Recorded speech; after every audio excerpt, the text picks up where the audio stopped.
En este vídeo voy a hablar de cómo montar un acuario muy plantado que denominamos holandés. ¿Quieres saber cómo montar un acuario holandés de la mano de alguien con experiencia? Pues este es tu vídeo. Si te gusta este vídeo, suscríbete para no perderte los siguientes y dale clic a la campanilla para que YouTube te avise del próximo vídeo. Ayúdame a compartir este vídeo con más acuaristas para hacer Portal Pez más grande y no olvides comentar qué te ha parecido el vídeo. Así que esto es una guía para montar un acuario holandés. Pero, ¿qué es un acuario holandés? Desde mi punto de vista, hay varios tipos de acuarios plantados. Desde acuario con plantas, pasando por plantados, jardines acuáticos, paisajistas y por último, acuarios holandeses. En los primeros son acuarios con plantas de bajos requerimientos y con una luz tirando a escasa. Después pasamos a los plantados. Estos ya tienen más luz. Plantas de mayores requerimientos lumínicos. Y luego seguimos con jardines acuáticos. Estos ya son acuarios en los cuales hay una buena luz, incluso un aporte de CO2.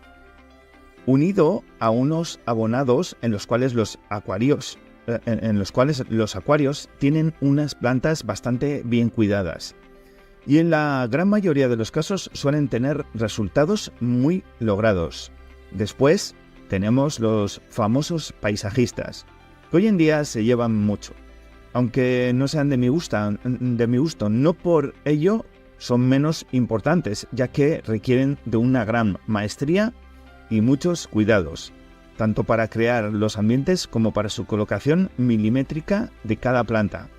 Y por último, pasamos a los holandeses, los cuales son acuarios muy cuidados. Todo el detalle con podas muy continuas, manteniendo formas, grupos de plantas, colores, con grandes equipos de iluminación, sistemas de CO2 y abonados en dosis exactas. Lo que viene siendo un acuario llevado al máximo grado y sobre todo recordar que en un acuario holandés puro nunca encontraréis peces, ya que lo principal de estos acuarios son las plantas. Lo que sí usaremos serán pequeñas gambas y algún otociclus para mantener el acuario libre de algas y de materia muerta.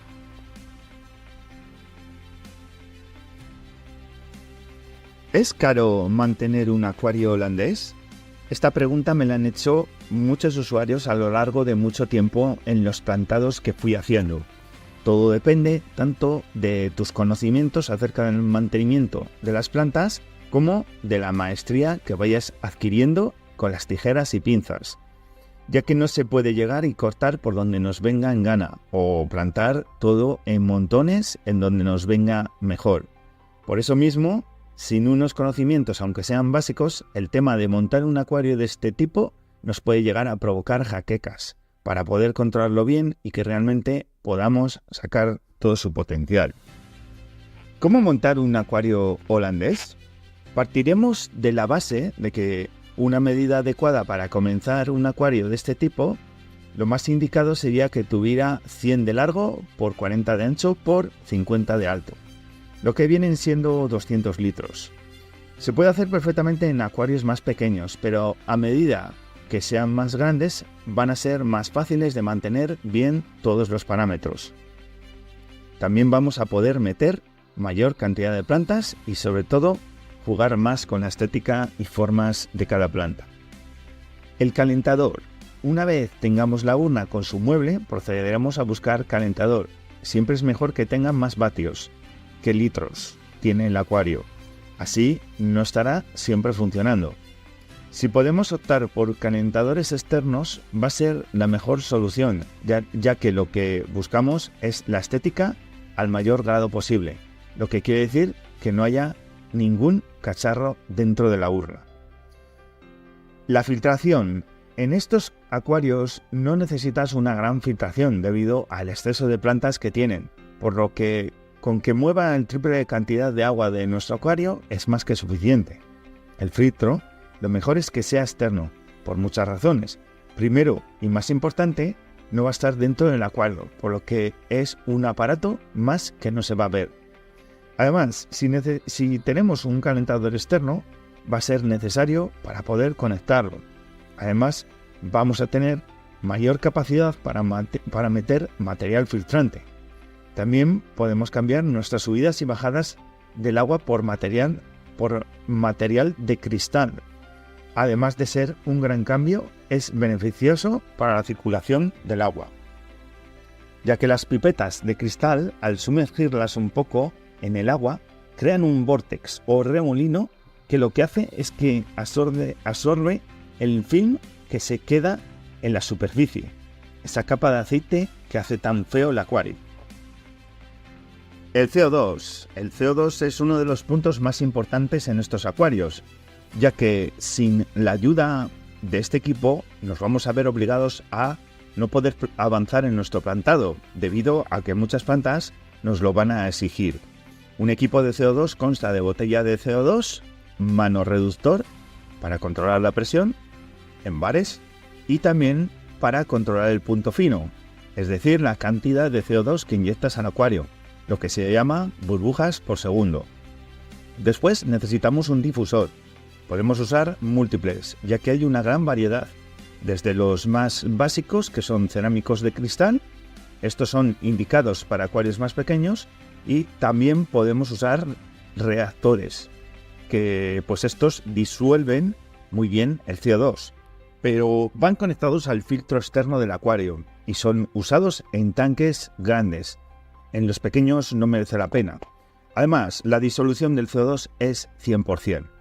También tenemos de escalera. Estos son los que yo uso.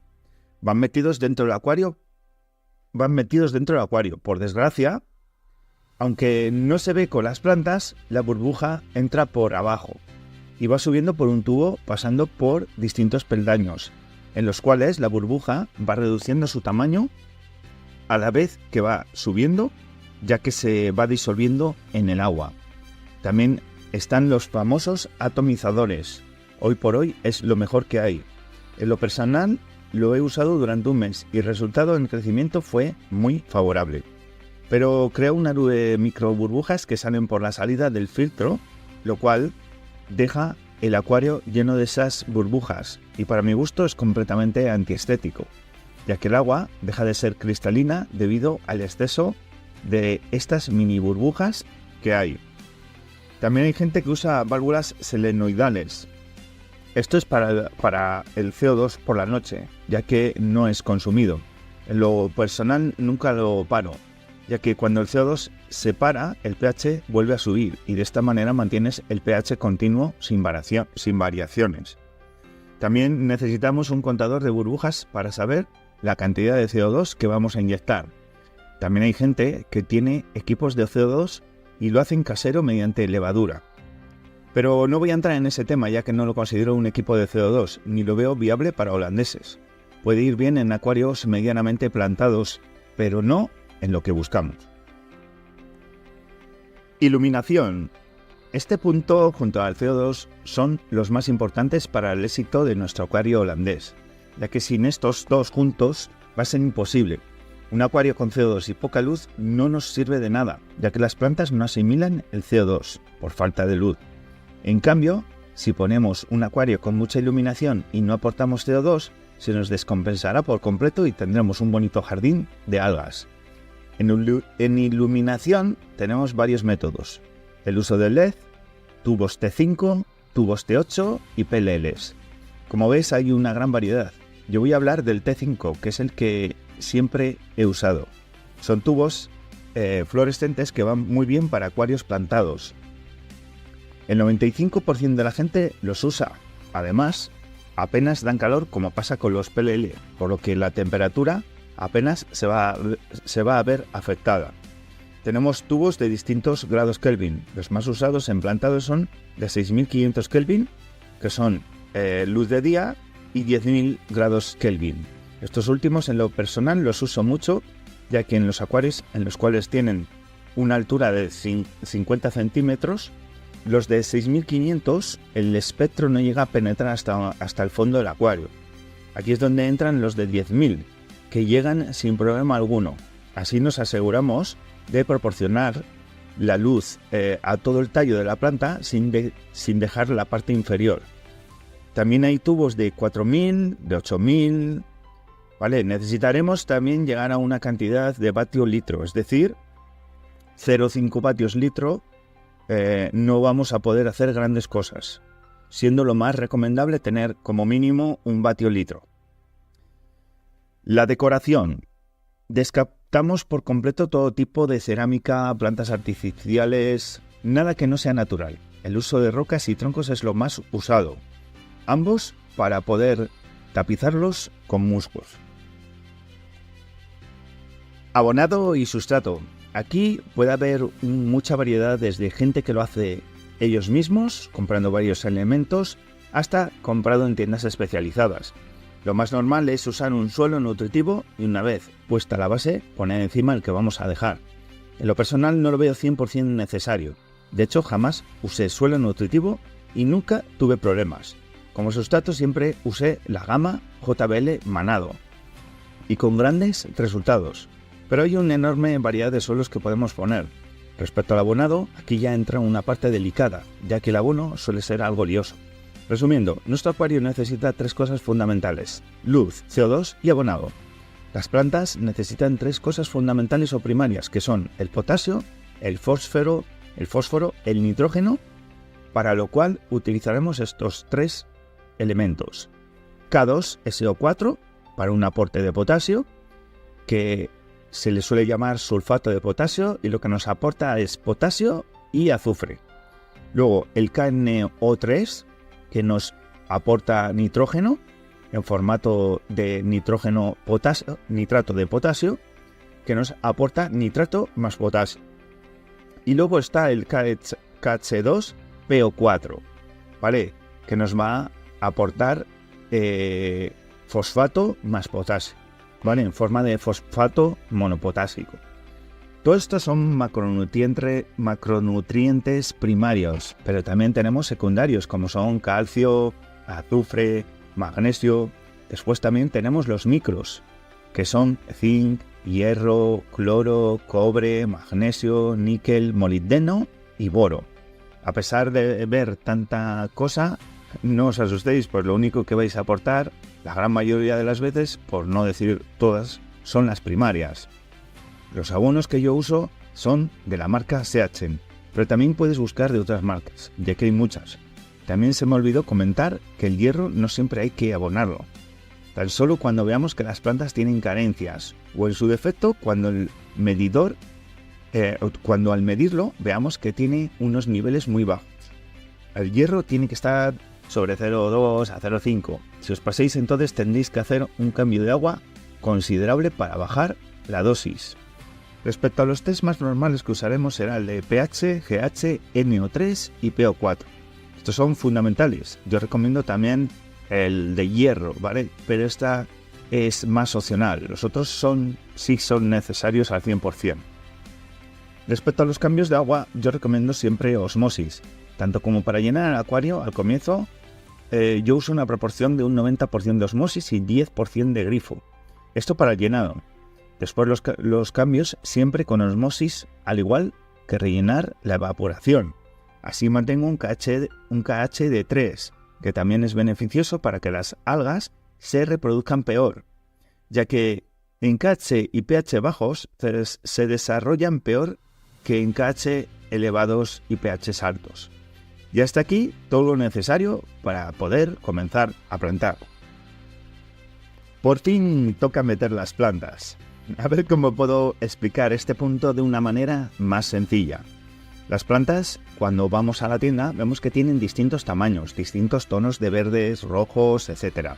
También distinta forma de hojas. Por ejemplo, en un acuario holandés rara vez veréis plantas amazónicas, ya que tienen hojas muy grandes y anchas y no cuadran luego a la hora de buscar la pareja que va a tener tanto a los lados como delante o detrás.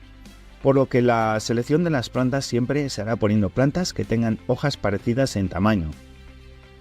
Da igual que sean de parte trasera, que de medio o incluso de zona delantera, ya que luego las podaremos a nuestro gusto dejándolas al tamaño que nosotros creamos que tienen que estar. En un acuario, siempre y cuando digo esto es que es siempre. Hay que buscar un punto focal, ¿vale? Es decir, una zona, cuando tú entres por la puerta, tu vista va a ser la primera planta que vamos a ver. Aquí buscaremos la más llamativa, la que tenga un color rojizo para dar el mayor contraste visual con el resto. También hay que meter las plantas comprando un mínimo de 4 macetas. No podemos comprar una maceta de cada especie, ya que si no va a ser imposible dar forma. Con esto lo que conseguimos es hacer macizos de plantas. Una vez tengamos nuestro punto focal ya plantado, procederemos a seguir plantando la zona trasera y media, y dejando por último la delantera y la zona, que tapizaremos en la parte más cerca del cristal delantero. Recordad siempre que las hojas de las plantas sean similares a las demás. Una vez puestas, todas dejaremos crecer sin preocuparnos de ellas, es decir, que no nos demos mal por la altura o porque pierda la forma de arbusto que tenían. Así cuando todas estén altas, comenzaremos a meter tijeras. Recomiendo tener un juego de tijeras curvas y rectas, al igual que pinzas rectas y curvas. Las curvas son las que nos van a dar forma de las plantas, siempre haciéndolas en redondo. El corte se hará siempre al ras de las últimas hojas, es decir, se corta la cabeza y así además conseguiremos que salgan 2 brotes nuevos, dando un mayor grosor a las plantas y haciendo un macito más grande. Esto es lo que se llama dar volumen. Esta técnica vale para casi todas las plantas. Después para helechos es más fácil. De la planta salen como unos chitos pequeños que tan solo los arrancamos con cuidado y los plantamos donde queramos. Para musgo, ricia y otras tapizantes, tan solo tenemos que separar la maceta en pequeñas partes. Por ejemplo, si es ricia, en vez de atarla toda junta, lo que haremos será partirla y atarla en 2 piedras. Para conseguir un crecimiento más rápido podemos dejarla suelta en el acuario, es decir, flotando. No hace falta sujetarla, la dejamos que campe a sus anchas. En unas semanas estará mucho más grande que si estuviera en roca. Con gloso, lo que haremos será separar tallos y plantarlos por todo. Con párvula lo que hace es juntar unos cuantos tallos y plantarlos. Y así con todo, nunca plantar la maceta por completo. Por último, decir que el uso de tijeras y pinzas rectas o curvas es por gusto. Hay plantas que plantarás mejor con las curvas y otras con rectas, al igual que a la hora de podar. Lo que para las formas sí es necesaria es la curva, ¿no? Al igual que pinzas rectas para plantar tapizantes. Para corte de tapizantes prefiero rectas, aunque son más complicadas de manejar dentro del acuario, ya que vas a conseguir con mayor facilidad el poder dejar todas a la misma altura sin ninguna complicación. Respecto al tema de algas, tocándolo un poco por encima, durante el ciclado soy de las personas que ciclan a oscuras para evitar que crezcan las algas. Luego arranco el acuario con pocas horas de luz, unas 3 hasta llegar a las 8 diarias, un máximo de 10. Siempre un corte en el fotoperiodo de 2 horas para controlar mejor las algas. Recomiendo meter japónicas y otocinclus. Tanto las gambas como estos peces van a ayudarte mucho con las algas. Y luego hacer buenos cambios de agua semanales. Recuerda, nunca excederte con el abonado porque más vale que falte a que sobre. Con estas pautas no vas a tener mayor problema con ellas. Eso sí, nunca dar alimento a las gambas ni otocinclus, ya que tienen una misión y es mantener el acuario impoluto. En él van a encontrar comida de sobra, hojas muertas, pequeñas algas que pueden aparecer. También decir que cuando se pone el acuario, nunca hay que hacer toda la poda del acuario de golpe. Hay que podar un macizo de plantas y dejar 2-3 días de reposo, y de nuevo podar otras. Así no se producen desequilibrios al hacer podas de golpe. Bueno, pues hasta aquí todo. Me parece que no me dejo nada. En caso de dejarme algo o que tengáis alguna sugerencia, agradecería que me lo dijerais. Comenta en el vídeo. Pero pienso que se tocó todo lo necesario y básico para poder comenzar un acuario plantado.